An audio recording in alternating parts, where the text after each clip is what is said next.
Hello, and welcome to Adrian's Kitchen. And today, we are making Polish meatballs. Because if you want comfort, make this and forget hugs. You will need 1 pound of ground beef and 1 pound of ground pork, a chunk of bread and a cup of milk, a big spoon of Dijon mustard, 2 cloves of garlic finely chopped, and half an onion very finely chopped, 1 egg, salt, and fresh ground pepper. Breadcrumbs, make your own. Just pulse your dry bread in a blender for a few seconds. Vegetable oil. Alright, let's cook. 1 hour before, dump that milk into the bread and let it soak.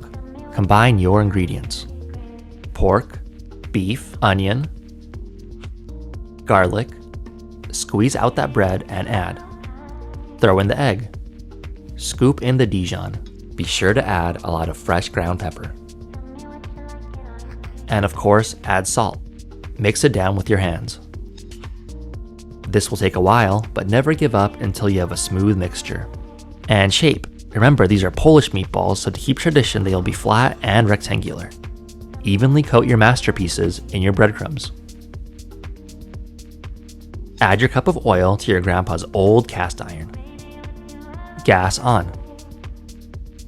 Fry on both sides until they are golden. Like this. Remove and let them rest and dry on a paper towel. And serve. I like to serve my meatballs with mashed potatoes with an additional touch of fresh ground pepper and salt. I hope you have fun making this dish, and if you enjoyed this video, subscribe and give me a thumbs up.